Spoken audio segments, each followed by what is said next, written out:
Have you ever wondered how a simple trading company ended up ruling a vast country like India?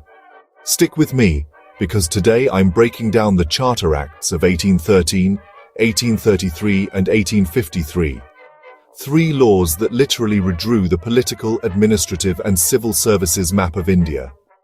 By the end, you'll understand exactly how India shifted from company rule to direct crown control and why these acts are must-know for your UPSC journey.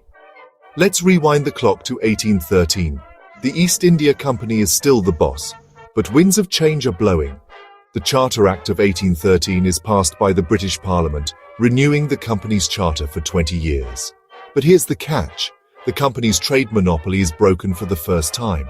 British traders, anyone with a license, can now do business in India, except for tea and trade with China. This is huge.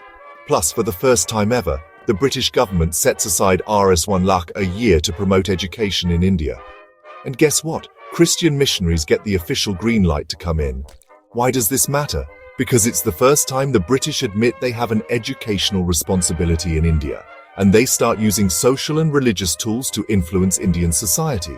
For your exam, remember Rs1 lakh for education, missionaries entering, trade monopoly partially ended, and the very first taste of state intervention.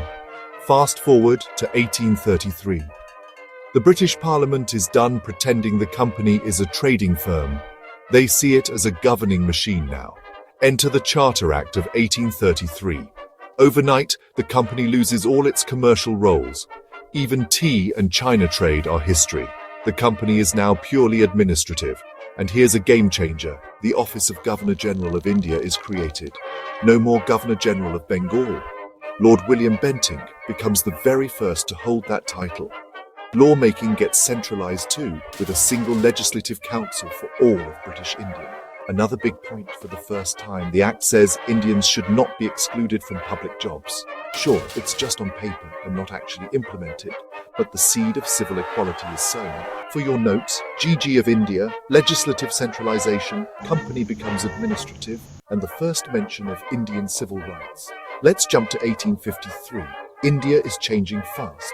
The Charter Act of 1853 doesn't even bother with a fixed renewal of the company's charter. This is a clear hint that Crown rule is on the horizon. For the first time, the Governor-General's legislative and executive functions are split, setting the stage for a modern government. And here's the headline for every UPSC aspirant: open competitive exams are introduced for the Indian civil services. In theory, this opens the doors for Indians, though in practice it stays pretty elite for a while. Plus, more members are added to the Legislative Council, including from the provinces, laying early groundwork for a federal system. Why does this matter? Because it's the beginning of true civil services modernization and a real administrative shift toward the Crown, especially after the revolt of 1857. For your prep, remember ICS open exams, legislative-executive split, no fixed renewal, and civil service reforms. Quick recap before you go: 1813. Company's monopoly ends, education and missionaries walk in. 1833.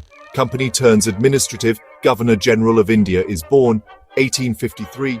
Competitive civil services start, and Crown rule is just around the corner. These Charter Acts show the slow but steady journey from trade to government and from company to Crown.